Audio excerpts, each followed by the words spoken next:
আসসালামু আলাইকুম ওয়া রাহমাতুল্লাহি ওয়া বারাকাতুহু। ইন্নাল হামদুলিল্লাহ ওয়াসসালাতু ওয়াসসালামু আলা সাইয়্যিদিনা রাসূলিল্লাহ আম্মা বাদ।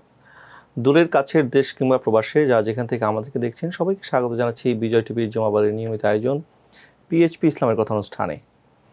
দর্শক, বছর ঘুরে আবারও মাহে রবিউল আউয়াল আমাদের কাছে ফিরে এসেছে। যে রবিউল আউয়াল মাস আসলে সকল আশিকদের অন্তর খুশিতে ভরে ওঠে, কারণ এই মাসেই প্রিয় নবী হযরত মুহাম্মদ মুস্তাফা সাল্লাল্লাহু আলাইহি ওয়াসাল্লাম এই দুনিয়ার জমিনে শুভ আগমন করেছেন এবং নবীজির শুভ আগমনের চাইতে বেশি আনন্দের উপলক্ষ আর কিছু হতে পারে না একজন ইমানদার মুসলমানের জন্য। এবং যে নবী সাল্লাল্লাহু আলাইহি ওয়াসাল্লাম 570 খ্রিস্টাব্দে আগমন করবেন, সেই নবীর আগমনের পূর্বাভাস আল্লাহ সুবহানাহু ওয়া তাআলা বিভিন্নভাবে বিভিন্ন নবী রাসূলদের মাধ্যমে বিভিন্নভাবে আল্লাহ পাক তার বান্দাদেরকে জানিয়েছেন। আমরা আজকে সেই বিষয়টি আলোচনা করব, নবীজি সাল্লাল্লাহু আলাইহি ওয়াসাল্লামের আগমনের পূর্বাভাস সম্পর্কে। আর এই গুরুত্বপূর্ণ বিষয়টি আলোচনা করার জন্য আমাদের স্টুডিওতে আমন্ত্রিত উপস্থিত আছেন আপনাদের পরিচিত মুখ, মোহাম্মদ রোস্তম কাদরিয়া তৈয়বিয়া কামিল মাদ্রাসার সম্মানিত উপাধ্যক্ষ হযরতুল আল্লামা মুফতি আবুল কাশেম মোহাম্মদ ফজলুল হক। আসসালামু আলাইকুম ওয়া রাহমাতুল্লাহ। ওয়া আলাইকুম আসসালাম ওয়া রাহমাতুল্লাহি ওয়া বারাকাতুহু। মোহতারাম, কেমন আছেন? আলহামদুলিল্লাহ, ভালো আছি। মোহতারাম, আজকে আমরা প্রিয় নবী সাল্লাল্লাহু আলাইহি ওয়াসাল্লামের দুনিয়াতে আগমনের পূর্বাভাস সম্পর্কে পবিত্র কোরআন এবং হাদিসে কি আলোচনা হয়েছে এই বিষয়ে যদি আপনি একটু দর্শকদের উদ্দেশ্যে আলোচনার সূচনা করেন। বিসমিল্লাহির রহমানির রহিম। সুধী দর্শক, আপনাদেরকেও স্বাগত জানাচ্ছি আমাদের গুরুত্বপূর্ণ এই আলোচনায়। রাসূল করিম সাল্লাল্লাহু আলাইহি ওয়াসাল্লাম আর পৃথিবীতে শুভাগমন পৃথিবীর ইতিহাসে শ্রেষ্ঠ ঘটনা। কারণ যিনি না হলে আল্লাহ পাক রব্বুল আলামিন কুল কায়নাত সৃষ্টি করতেন না। যার জন্যই আল্লাহ কায়নাত সৃষ্টি করেছেন, তার পৃথিবীতে শুভাগমন এটা আদতেই পৃথিবীর ইতিহাসে শ্রেষ্ঠতম ঘটনা। যেহেতু প্রিয় নবী রাসূল করিম সাল্লাল্লাহু আলাইহি ওয়াসাল্লামের আগমনটা পৃথিবীর শ্রেষ্ঠ ঘটনা, সে কারণে নবীজি আসার আগেই নবীজির আগমনের যে পূর্বাভাস স্বাভাবিকভাবেই সেটা আগেই জানানো হয়েছিল। আমরা যেটা বলছি যে রাসূল করিম সাল্লাল্লাহু আলাইহি ওয়াসাল্লামের আগমনের পূর্বাভাস এটা সত্য, তবে আরও বেশি সত্য হলো যে আল্লাহ পাক রব্বুল আলামিন রাসূল করিম সাল্লাল্লাহু আলাইহি ওয়াসাল্লামকে পাঠিয়েছেন। জি, নবীজির আগমন এবং আল্লাহর প্রেরণ করা দুটার মধ্যে কিন্তু পার্থক্য আছে। দুটোই সত্য কথা। আল্লাহ যে প্রেরণ করেছেন এটা কিন্তু এক্সট্রা গুরুত্ব রাখে। সে কারণেই কোরআনে কারিমে জায়গায় জায়গায় আরসালনা শব্দ এসেছে, আমি পাঠিয়েছি। ওয়ামা আরসালনাকা ইল্লা রাহমাতাল লিল আলামিন হুয়াল্লাযী আরসালা রাসূলাহু বিল হুদা ওয়া দীনিল হক। আরসালা, তিনি পাঠিয়েছেন। তো আল্লাহ পাঠিয়েছেন, কাকে পাঠিয়েছেন? তার পেয়ারা রসুলকে। এবং রসুলের পরিচয় কি? কুল কায়নাতের মধ্যে সর্বশ্রেষ্ঠ যিনি, তাকে পাঠিয়েছেন আল্লাহ। তো যিনি কুল কায়নাতের মধ্যে সর্বশ্রেষ্ঠ মর্যাদার অধিকারী, আল্লাহর মনোনীত, আল্লাহর প্রিয় খলিফায়ে আজম আল্লাহর, তাকে আল্লাহ পাঠাচ্ছেন। বিষয়টা এমন নয় যে একেবারে নীরবে নিবৃতে গুরুত্বহীন।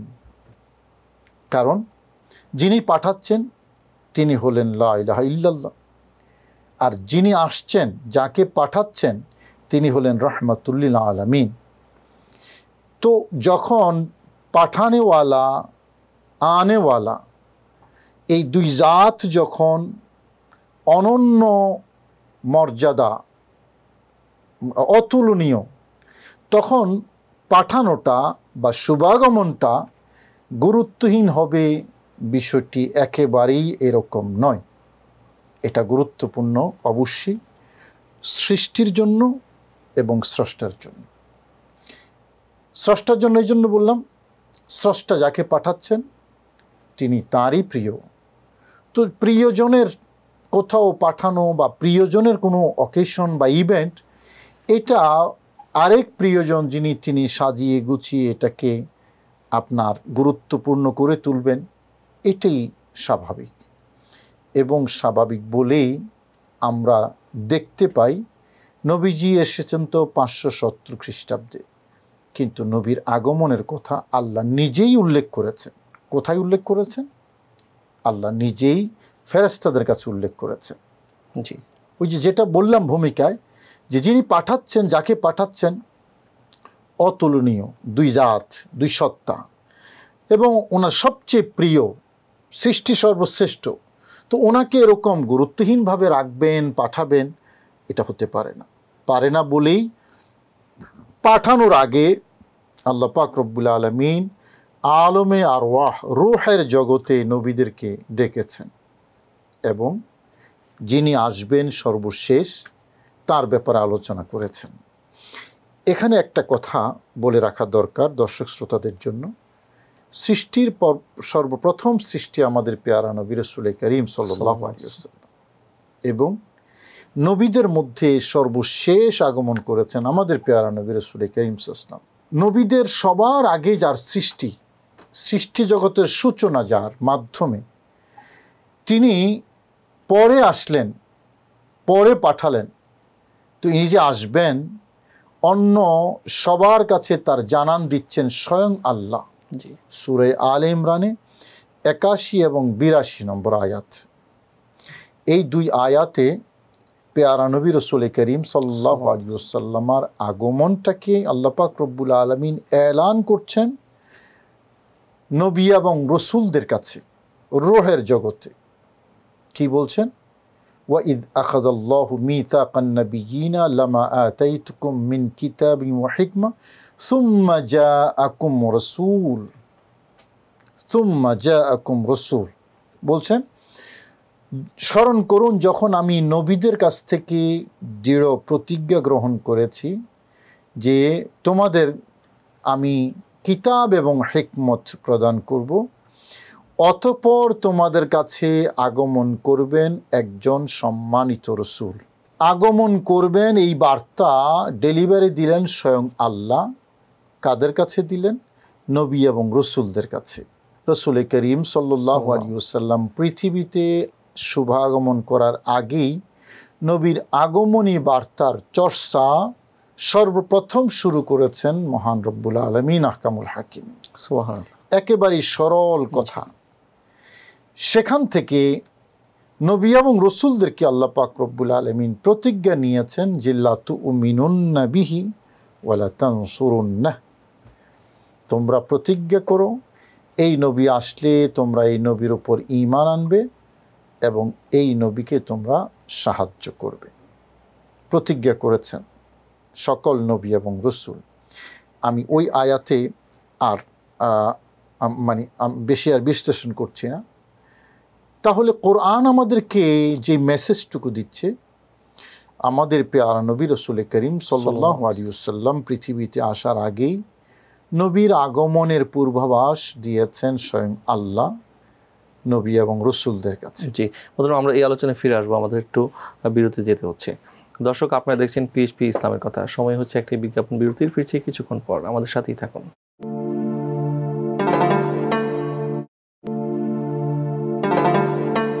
ফিরে এলাম বিরতির পর। দর্শক, আপনাদেরকে আরেকবার স্বাগত জানাচ্ছি পিএইচপি ইসলামের কথা অনুষ্ঠানে। আজকে আমরা আলোচনা করছিলাম নবী সাল্লাল্লাহু আলাইহি ওয়াসাল্লামের আগমনের পূর্বাভাস সম্পর্কে। আলোচনা করছেন আল্লামা মুফতি আবুল কাশেম মোহাম্মদ ফজলুল হক। মোহতারাম, আপনি বিরতি যাওয়ার আগে যে আয়াতে কারিমের আলোকে বলছিলেন যে আল্লাহ সুবহানাহু ওয়া তাআলা নিজেই নবীজির আগমনের কথাটা নবী এবং রসুলদেরকে জানিয়েছেন। তো আম্বিয়া আলাইহিমুস সালামগণ নিশ্চয়ই দুনিয়াতে আসার পরে আল্লাহ পাকের পক্ষ থেকে সেই মেসেজটা উম্মতকে জানিয়েছে। এই বিষয়টা যদি একটু বলেন। রাইট, এটা আরেকটা গুরুত্বপূর্ণ ইস্যু যে আল্লাহ পাক রব্বুল আলামিন আগমনী বার্তাটা শুরু করেছেন নবী এবং রসুলদের কাছে। জি, এবং এটা ভালোবাসার বহিঃপ্রকাশ। আল্লাহ এবং রসুলের যেই মধ্যাকার যেই ভালোবাসা, আল্লাহ নবীকে ভালোবাসেন, নবী আল্লাহকে ভালোবাসেন, এবং এই ভালোবাসাটা কিন্তু অন্য সকল ভালোবাসা থেকে অনেক বেশি। তো এই ভালোবাসার নবীকে আল্লাহ প্রচার করেছেন, প্রকাশ করেছেন নবী এবং রসুলদের কাছে। এখন নবীদের কাছে যখন আল্লাহ এই পূর্বাভাস দিয়েছেন, তখন নবীদের দায়িত্ব কি হয়ে গেল? নবীগণ, এবং ওই আয়াতের মধ্যে ইন্ডিকেশন কিন্তু আছে যে সুম্মা জাআকুম রাসূল, তোমাদের পরে একজন সম্মানিত রসুল আসবেন। এখন নবীদের দায়িত্ব কি হয়ে গেল? আল্লাহ যে মেসেজটুকু, যে ইনফরমেশন নবীদের কাছে দিয়েছেন, নবীরা সেই ইনফরমেশন লাভ করে তারা কি করেছেন। একটা নমুনা আমরা দেখি কোরআনে কারীমের সূরাতুস সফ 6 নম্বর আয়াতে। নবী এবং রসুলগণ কি করেছেন আমরা সেটা দেখতে পাই। হযরত ঈসা আলাইহিস সালাম তিনি আপন উম্মতের কাছে যেই বক্তব্যটুকু পেশ করেছেন যে ইন্নী রাসূলুল্লাহি ইলাইকুম জামিয়া, তারপরে হযরত ঈসা ইসলাম বলছেন ওয়া মুবাশশিরাম বিরাসূল ইয়াতি মিন বা'দি ইসমুহু আহমদ, আমি সুসংবাদ দিচ্ছি এমন একজন সম্মানিত রসুলের যিনি আমার পরে আসবেন, নাম হবে তার আহমদ। সুবহানাল্লাহ। আমি সুসংবাদ দিচ্ছি এমন একজন সম্মানিত রসুলের যিনি আসবেন আমার পরে, নাম হবে তার আহমদ। আমি সরল অনুবাদ করেছি। তাহলে কি বোঝা গেল, আমাদের পেয়ারা নবী রাসূল করিম সাল্লাল্লাহু আলাইহি ওয়াসাল্লাম যে পৃথিবীতে শুভাগমন করবেন তার পূর্বাভাস আল্লাহর কাছ থেকে নবীগণ পেয়ে নবীরও আপন আপন উম্মতের কাছে সেটা প্রকাশ করেছেন। কোরআনে কারীম সূরাতুস সফ আমাদেরকে সেই মেসেজ দিচ্ছে। আমরা যদি হযরত ইব্রাহিম আলাইহিস সালামের কাবা নির্মাণ পরবর্তী দোয়া, কাবা ঘর নির্মাণ করার পরে যে দোয়াটুকু তিনি করেছেন সেই দোয়াটা যদি আমরা লক্ষ্য করি, কোরআনে কারীমে সেই দোয়াটাও এসেছে। কি বলেছেন? ওয়াবআস রব্বানা ওয়াবআস ফীহিম রাসূলাম মিনহুম ইয়াতলু আলাইহিম আয়াতিক ওয়া ইউআল্লিমুহুমুল কিতাবা ওয়াল হিকমা ওয়া ইউযাক্কিহিম। বলেছেন আল্লাহ, তাদের মধ্য থেকে তুমি একজন রসুল পাঠাও। ওয়াবআস ফীহিম রাসূলা, তাদের মধ্যে একজন রসুল পাঠাও যিনি আয়াতগুলো পড়ে শোনাবেন, তাদেরকে কিতাব এবং হিকমত শেখাবেন, তাদেরকে তাজকিয়া করবেন মানে পবিত্র করবেন, তাদের অন্তরাত্মাকে পবিত্র করে দেবেন। হযরত ইব্রাহিম আলাইহিস সালামের এই দোয়া, এখানেও যেই রসুলের কথা ইব্রাহিম আলাইহিস সালাম দোয়ার মাধ্যমে জানান দিয়েছেন সেই রসুল আমাদের পেয়ারা নবী রাসূল করিম সাল্লাল্লাহু আলাইহি ওয়াসাল্লাম। এই দুইটা এভিডেন্স তো কোরআনে কারীমের মধ্যে এসেছে। কিন্তু আমরা যদি তাওরাত খুলে দেখি, তাওরাতের মধ্যে আমাদের পেয়ারা নবীর কথা আছে। ইনজিল খুলে দেখি, বাইবেল ইনজিলের মধ্যেও পেয়ারা নবীর আগমনের কথা আছে। জবুরের মধ্যে আগমনের কথা আছে, এবং সেখানে যে নবীজির আগমনের কথা আছে এটা আবার কোরআন মেনশন করেছে, বলেছে আল্লাযীনা ইয়াজিদুনাহু মাকতুবান ইনদাহুম ফিত তাওরাত ওয়াল ইনজিল। ওই নবী, যেই নবীকে তারা মকতুব মানে মেনশন করা পেয়েছেন তাওরাত এবং ইনজিলের মধ্যে। তাওরাত এবং ইনজিলের মধ্যে রাসূল করিম সাল্লাল্লাহু আলাইহি ওয়াসাল্লামের নাম মেনশন করে তিনি যে আসবেন এটা ওখানে বিস্তারিত লেখা আছে, মর্মে কোরআন সাক্ষ্য দিচ্ছে যেটা ওখানে আছে। নবীজির আগমনের পূর্বাভাস আল্লাহ পাক রব্বুল আলামিন কোরআনে কারীমে শুধু বলেননি, পূর্ববর্তী যে 103খানা গ্রন্থ এবং সহিফা ওগুলোর মধ্যেও কিন্তু ছিল। এই হলো কোরআনে কারীমের তথ্য। সে কারণে হাদিসের বিভিন্ন ভাষ্য এবং তাফসিরের বিভিন্ন কিতাব থেকে আমরা যেটা জানি, হযরত আদম আলাইহিস সালাম থেকে শুরু করে ঈসা নবী পর্যন্ত, শুধু ঈসা এবং হযরতে ইব্রাহিম আলাইহিস সালাম এই দুইজনে নয়, সকল নবী এবং রসুল পৃথিবীতে আমাদের পেয়ারা নবী রাসূল করিম সাল্লাল্লাহু আলাইহি ওয়াসাল্লামের শুভাগমনের পূর্বাভাস দিয়ে গেছেন।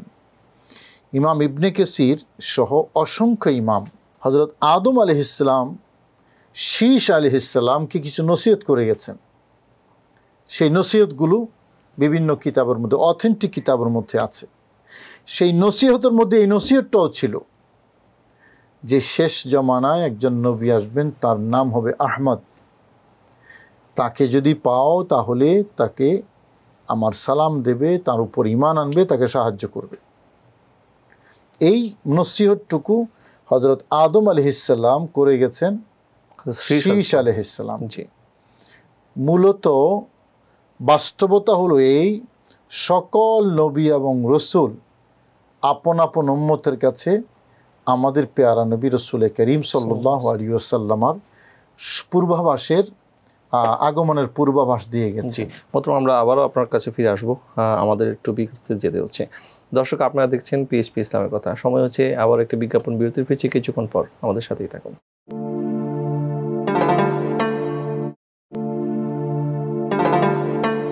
ফিরলাম বিরতির পর। দর্শক, আপনাদেরকে আরও একবার স্বাগত জানাচ্ছি পিএসপি ইসলামের কথা অনুষ্ঠানে। আজকে আমরা আলোচনা করছিলাম নবীজি সাল্লাল্লাহু আলাইহি ওয়াসাল্লামের আগমনের পূর্বাভাস সম্পর্কে। আলোচনা করছেন আল্লামা মুফতি আবুল কাশেম মোহাম্মদ ফজলুল হক। মোহতারাম, এই যে আদম আলাইহিস সালাম যেভাবে শীষ আলাইহিস সালামকে নসিহত করেছেন, এরকম প্রত্যেক আম্বিয়া আলাইহিমুস সালাম বংশ পরস্পরায় নবীজি সাল্লাল্লাহু আলাইহি ওয়াসাল্লামের আগমনের কথা, আগমনের বার্তা জানিয়েছেন। পাশাপাশি মোহতারাম, যখন বাদশাহ তুব্বা পবিত্র মদিনাতুল মুনাওয়ারা এসে ইহুদিদেরকে বসতি স্থাপনের জন্য বলেছিলেন, সেই ঘটনাটা যদি একটু বলেন, যে মদিনার বসতি স্থাপনের যে ইতিহাস এবং সেখান থেকে নবীজির আগমনের অপেক্ষায় তারা কিভাবে বেকুল ছিল, এই বিষয়টা একটু জানতে চাই। রাইট, এটা একটা গুরুত্বপূর্ণ ঘটনা। আরও কিছু ঘটনা আছে মনে মানে প্রশান্তি আসার মতো। আমি নবীদের যে পূর্বাভাসটা, জি এটাকে আমি এভাবেই বোঝাবার জন্য এভাবে বলি যে একজন মানুষ যখন কোনো একটা মাহফিলের ব্যবস্থা করে, তখন এখানে চিফ গেস্ট একজন থাকেন, আর তার আগে অনেক বিশেষ অতিথি থাকে। চিফ গেস্ট আসেন কিন্তু মাহফিলের একেবারে শেষে, উনি বক্তব্য রাখেনও কিন্তু মাহফিলের সবার শেষে। এখন বিশেষ অতিথি যারা, ওনারা মঞ্চে আগে আসেন, ওনাদের বক্তব্যের শুরুতে বিশেষ অতিথি আসবেন, প্রধান অতিথি আসবেন, ওনার নাম মেনশন করে। দেখুন, নবীজি বলেছেন যে আমি সবার শেষে আসব। তার মানে এই পৃথিবীটা একটা মাহফিল মঞ্চ। জি 1,24,000 নবী এবং রসুল বিশেষ অতিথির মতো আগে আল্লাহ কর্তৃক প্রেরিত হয়েছেন। প্রধান অতিথি যার জন্য আল্লাহ কুল কায়নাত সৃষ্টি করেছেন, তিনি আসবেন পরে। তো বিশেষ অতিথির দায়িত্বের মধ্যেই পড়ে যে আজ প্রধান অতিথি যিনি আসবেন তাকে মেনশন করা, তার আগমনের কথা বলা। প্রধান অতিথিকে মেনশন না করে বক্তব্য শুরুই করা যায় না। বিষয়টা এরকম, সকল নবীদের নবী যিনি আমাদের পেয়ারা নবী রাসূল করিম সাল্লাল্লাহু আলাইহি ওয়াসাল্লাম, তিনি আসবেন পৃথিবীতে।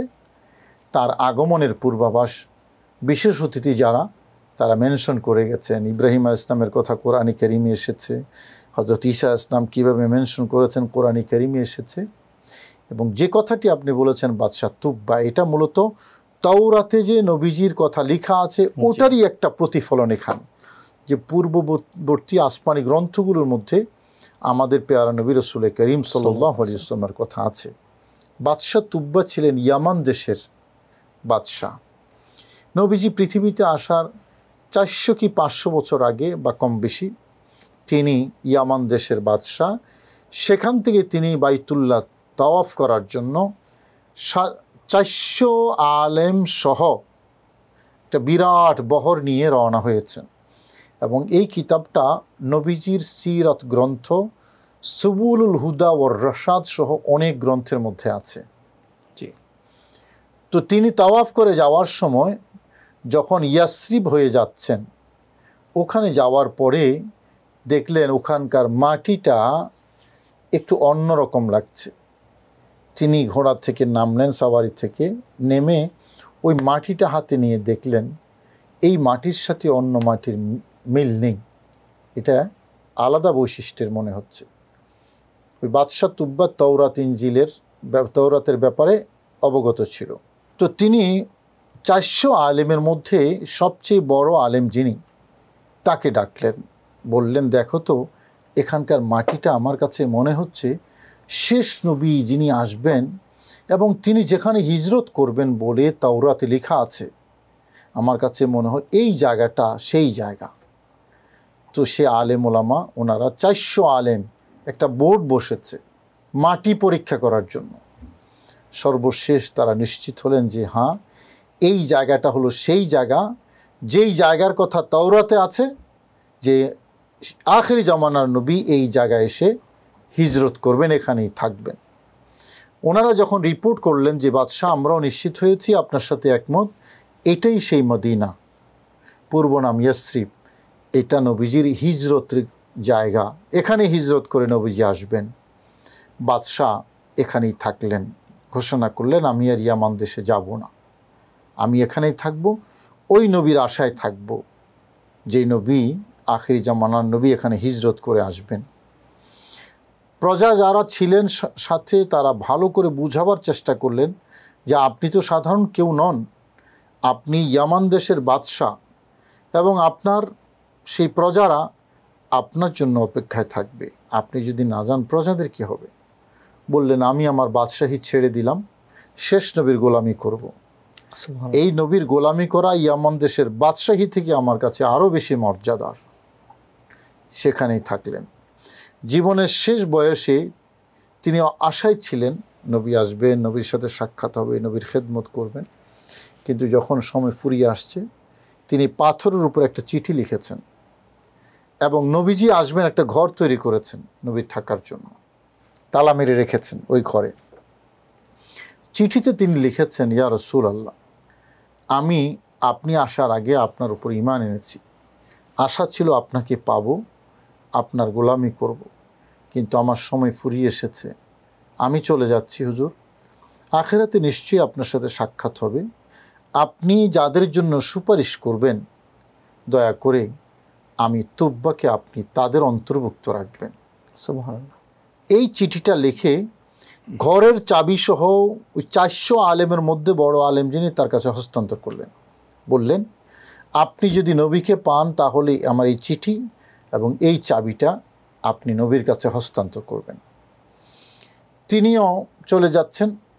তিনি আবার ওনার পরবর্তী প্রজন্ম, ওনার সন্তানকে এই চিঠি এবং এই চাবি দিলেন এবং বললেন তুমি যদি পাও তাহলে নবীর কাছে বাদশাহ তুব্বার এই চিঠি এবং চাবি হস্তান্তর করবে, তুমি না পাইলে তোমার সন্তানকে এই ওসিয়ত করে যাবে। এভাবে বংশ পরম্পরায় আস্তে আস্তে আস্তে আস্তে চাবি এসেছে ওই বড় আলেমের বংশধর একজন সাহাবী হযরত আবু আইয়ুব আনসারীর হাতে। নবীজি যেদিন হিজরত করলেন, কোবা থেকে যেদিন মদিনা শরীফ ঢুকলেন, দুই পাশে মদিনার মানুষ নবীর এই ঘোড়ার রশি নিয়ে টানাটানি করছে, সবাই ঘর সাজিয়েছে, আমি আমার ঘরে নবীকে তুলব। ঘর সাজিয়েছে বুক ভরা আশা নিয়ে যে রহমতুল আলামিনকে মেহমানদারি করব আমি। তো যারাই রশি ধরে টানে, হুজুর আমার ঘরে মেহমান হন, আমার ঘরে আসেন, নবীজি সবাইকে বলেছেন দাহা ফাইন্নাহা মা'মুরা, আমার এই ওটের রশি ছেড়ে দাও, কারণ আমি কোথায় যাব আমার ওটনি সেটা জানে। সুবহানাল্লাহ। আমার ওটনি রশি ছেড়ে দাও, আমি কোথায় যাব এটা তাকে নির্দেশ দেওয়া আছে। যারাই দুই দিকে রশি টানাটানি করছে সবাইকে নবীজি এই কথাটি বলেছে। কোবা থেকে যেতে যেতে যেতে যেতে মদিনা শরীফ ঢুকলেন। ঢুকে ওই যে বাদশাহ তুব্বার তৈরি করা যে ঘর, চাবি আছে আবু আইয়ুব আনসারীর কাছে, এই ঘরের দরজা এখানে। উটনিটা ঘরের দরজা অতিক্রম করে কয়েক গজ সামনে চলে গেছে। প্রায় নবীজির সিরাতের সব কিতাবের মধ্যে এই ঘটনাটা আছে। কয়েক গজ একটু সামনে চলে গেলেন, সামনে গিয়ে আবার পেছনে ফিরে আসলেন। ঠিক ওই ঘরের সামনে, যেই ঘর বাদশাহ তুব্বা বানিয়েছে, চাবি আছে আবু আইয়ুব আনসারীর কাছে, এখানে এসে ওঠ বসে গেলেন। রাসূল করিম সাল্লাল্লাহু আলাইহি ওয়াসাল্লাম নামলেন, সোজা আবু আইয়ুব আনসারীর ঘরে ঢুকলেন। ভালোবাসার ঘর তৈরি করে গেছেন বাদশাহ তুব্বা 300-400 বছর আগে। নবীজি উটনি নিয়ে ঢুকছেন, চারদিকে টানাটানি করছে নবীকে মেহমান বানানোর জন্য। নবীজি কি বলেছেন? দাহা ফাইন্নাহা মা'মুরা, আমার উটনি রশি ছেড়ে দাও, কারণ আমি কোথায় যাব এই বিষয়ে আমার উটনি আদিষ্ট, তাকে ইনফরমেশন দেওয়া আছে। জি। এই যে স্পিরিচুয়াল একটা বিষয়, উটনি জানে কোথায় যাবে, জি ঠিকানাটা কোথায়, গন্তব্যটা কোথায়। ভালোবাসা, রসুল করিম সাল্লাল্লাহু আলাইহি ওয়াসাল্লামকে যারা ভালোবেসে কিছু করে, এটার মৃত্যু নেই। জি মোহতরম, আপনি খুব চমৎকার আলোচনা করছিলেন। আমরা আপনার আলোচনায় ফিরে আসবো, একটু বিরতিতে যেতে হচ্ছে। দর্শক, আপনারা দেখছেন পিএইচপি ইসলামের কথা। যাচ্ছি ছোট্ট একটি বিরতিতে, ফিরছি কিছুক্ষণ পর।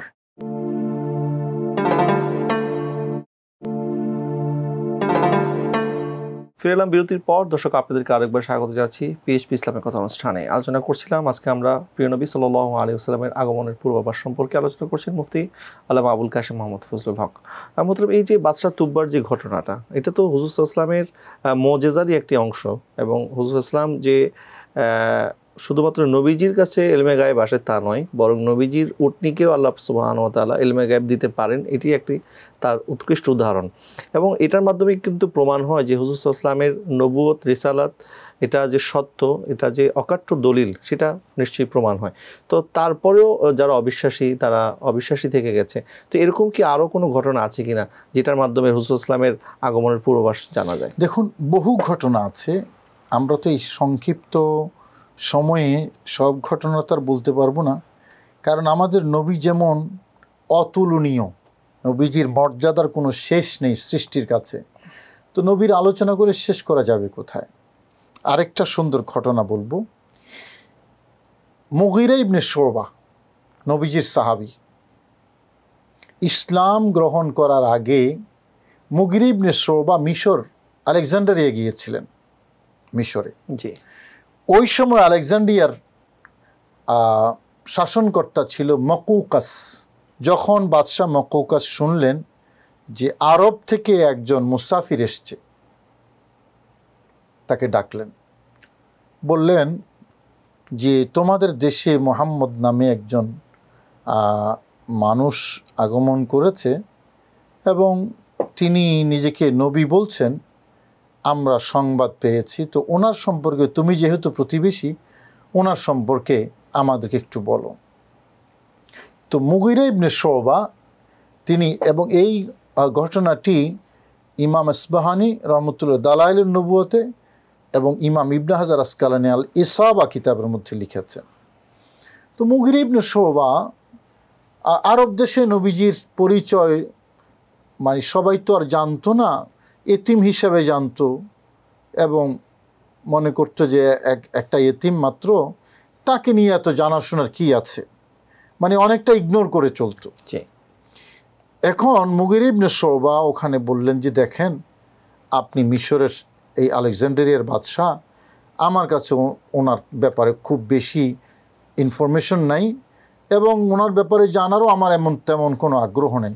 তবে আমি শুনেছি যতটুকু, উনি শিরকের ব্যাপারে খুব কঠোর।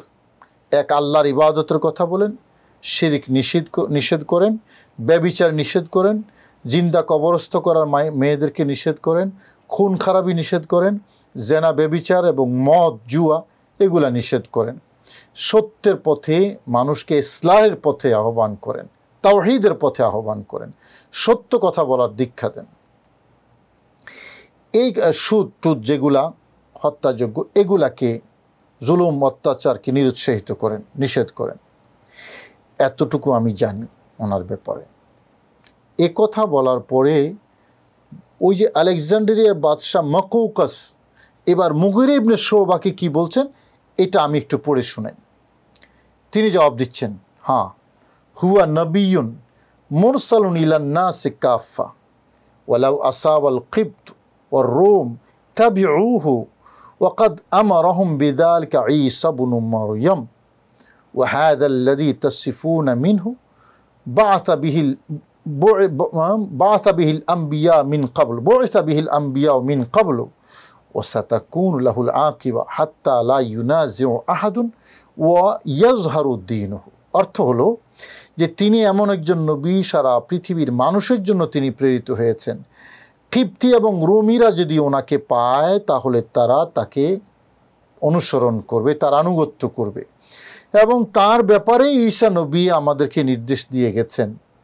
আর যার ব্যাপারে এই তুমি এত বৈশিষ্ট্যের কথা বলেছ, মূলত এই কাজগুলো নিয়েই পূর্ববর্তী নবীদেরকে পাঠানো হয়েছে এবং শেষ বিজয়টা ওনারই হবে, ওনাকে মোকাবেলা করার মতো কোনো শক্তি পৃথিবীতে থাকবে না এবং ওনার দিনটাই বিজয় লাভ করবে। এই হলো বাদশাহ মকুকাসের স্টেটমেন্ট। জি। এ কথা শুনে বাদশার মুখে আরব দেশে তারা যাকে ইয়েতিম বলে ইগনোর করে চলে, মুগিরা ইবনে শুবা, তার তো রীতিমতো কপালে ভাঁজ পড়ে গেছে। বলে কি, আমাদের দেশের এতিম সন্তান মোহাম্মদ বিন আবদুল্লাহ সাল্লাল্লাহু আলাইহি ওয়াসাল্লাম, তার ব্যাপারে ইনফরমেশন আলেকজান্ড্রিয়ার বাদশার কাছে। তো মুগিরা ইবনে শুবা এবার নিজের যে অভিব্যক্তি প্রকাশ করছেন, এটা মুলুকুল আজমে ইউসাদ্দিকুনাহু ওয়া ইয়াখাফুনাহু ফি বু'দ আরহামিহিম মিনহু ওয়া নাহনু আকরিবাউহু ওয়া জিরানুহু লাম নাদখুল মাহু ক্বাদ জাআনা দা'iয়ান ইলা মানাজিলিনা। আরে আরব দেশের বাহিরের বড় বড় রাজা বাদশারা তার কথা বলে তাকে ভয় করে, অথচ আত্মীয়তার ক্ষেত্রে তারা অনেক দূরে, আর আমরা তার প্রতিবেশী, তার নিকটাত্মীয়, অথচ আমরা এখনো তার দিনে প্রবেশ করলাম না, তাকে সহযোগিতা করলাম না, তিনি আমাদের ঘরের সন্তান। এই এক্সপ্রেশন প্রকাশ করে তিনি বললেন না, আর একটু জিজ্ঞেস করে, আর একটু জানাশোনার প্রয়োজন আছে। তিনি এবার এই এলাকায় তাওরাত ইনজিল সম্পর্কে ভালো জানে এরকম কোনো পাদ্রির খোঁজ করছেন। যেতে যেতে যেতে যেতে এক জায়গায় গিয়ে খুবই ইবাদত গুজার খ্রিস্ট ধর্মের অনুসারী একজন পাদ্রি পাইলেন। পাওয়ার পরে ওনার কাছে গেলেন, গিয়ে জিজ্ঞেস করলেন ওনাকে যে আখবিরনি হাল বাকিয়া আহাদু মিনাল আম্বিয়া, আপনি তো তাওরাত ইনজিল সম্পর্কে জানেন, আমাকে একটু বলেন তো এখনো কি কোনো নবী আসার অবশিষ্ট আছে, নাকি নবীদের সিলসিলা বন্ধ হয়ে গেছে? তো ওই পাদ্রি বলছেন, নাম, হ্যাঁ বাকি আছে একজন, হুয়া আখিরুল আম্বিয়া, তিনি সর্বশেষ নবী, লাইসা বাইনাহু ওয়া বাইনা ঈসা ইবনে মরিয়ম আহাদুন, ওনার এবং হযরত ঈসা নবীর মাঝখানে আর কোনো নবী থাকবেন না। ওয়া হুয়া নবিয়ুন, তিনি একজন নবী, কদ আমারানা ঈসা, ঈসা আমাদেরকে নির্দেশ দিয়ে গেছেন বিইত্তিবাইহি, ওনার অনুসরণ করার জন্য। ওয়া হুয়া নবিয়ুল উম্মিয়ুল আরাবিয়্যু ইসমুহু আহমদ, তিনি এমন একজন নবী, তিনি উম্মি হবেন, আরব দেশে জন্মগ্রহণ করবেন, নাম হবে আহমদ। এই কথা বলার পরে মুগিরা ইবনে শুবা নিশ্চিত হয়ে গেলেন, না, আমরা যাকে এতদিন এতিম বলে ইগনোর করতাম উনি আসলে নবী। এখান থেকে এসে সরাসরি রাসূল করিম সাল্লাল্লাহু আলাইহি ওয়াসাল্লামের কাছে চলে গেলেন, নবীর হাতে ইসলাম ধর্ম গ্রহণ করে টোটাল হিস্ট্রি নবীকে বলেছেন। বলার পরে নবীজি এত বেশি খুশি হয়েছেন, এবার নবীজি তাকে বললেন যে তুমি এই ঘটনাটা শোনাও সাহাবীদেরকে। হযরত মুগিরা ইবনে শুবা বলছেন, আমি টানা 3 দিন এই ঘটনাগুলো সাহাবায়ে কেরামকে শুনিয়েছি, টানা 3 দিন। জি। নবীজির এই আগমনের পূর্বাভাস সম্পর্কে আলেকজান্ড্রিয়ার বাদশাহ এবং ওই যে পাদ্রি যা যা বলেছে, এবং নবীজি নিজেও এগুলো শুনতেন। আগেই বলেছি এই ঘটনাটা দালাইল নবুয়তের মধ্যে আছে, ইমাম সুয়ুতির খাসাইসে কুবরার মধ্যে আছে, আলে সাবার মধ্যে আছে। তাহলে কি বোঝা গেল, এরকম আরও বহু ঘটনা আছে। নবীজির শুভাগমনের পূর্বাভাস, এটা পূর্ববর্তী আসমানি গ্রন্থ, পূর্ববর্তী নবী এবং পূর্ববর্তী উম্মতের কাছে একেবারে মশহুর ছিল, প্রসিদ্ধ ছিল, কারো অজানা ছিল না। জি, আপনাকে অনেক অনেক ধন্যবাদ আপনার সুন্দর আলোচনা করার জন্য। জাযাকাল্লাহ। দর্শক, আসলে প্রিয় নবী সাল্লাল্লাহু আলাইহি ওয়াসাল্লামের আগমনের এই বার্তাটা, যেটা আল্লাহ সুবহানাহু ওয়া তাআলা থেকে শুরু করে আম্বিয়া আলাইহিমুস সালাম এবং আপন আপন উম্মতের কাছে নবীগণের যে দাওয়াত, এবং ওই সমস্ত নবীর উম্মতের মধ্যে যারা আলেম ছিল তারাও যেভাবে এটার প্রচার প্রসার করেছেন, তার কয়েকটি মাত্র দৃষ্টান্ত আমাদের মোহতারাম আলোচক আমাদের কাছে শুনিয়েছেন। তো এইভাবে শুনতে থাকলে আসলে আমরা যে প্রিয় নবী সাল্লাল্লাহু আলাইহি ওয়াসাল্লামের উম্মত, এই হিসেবে আমাদের গর্ববোধ হয়, আমরা গর্বিত যে আল্লাহ সুবহানাহু ওয়া তাআলা আমাদেরকে সেই প্রিয় নবীর উম্মত বানিয়েছেন, যার আগমনে অপেক্ষায় ছিলেন সমস্ত নবীগণ, সমস্ত নবীর উম্মতগণ। আমাদের কোনো অপেক্ষা করতে হয়নি, বরং আমরা সেই নবীর উম্মত হয়ে দুনিয়াতে বসবাস করতে পারছি। আল্লাহ পাক আমাদেরকে সেই নবীর উম্মত হয়ে দুনিয়া থেকে বিদায় নেওয়ার তৌফিক দান করুক, আমিন। সকলে ভালো থাকবেন, সুস্থ থাকবেন। পিএইচপি ইসলামের কথার আগামী পর্ব দেখার আমন্ত্রণ জানিয়ে আজকের মতো বিদায় নিচ্ছি। আসসালামু আলাইকুম ওয়া রাহমাতুল্লাহি ওয়া বারাকাতুহু।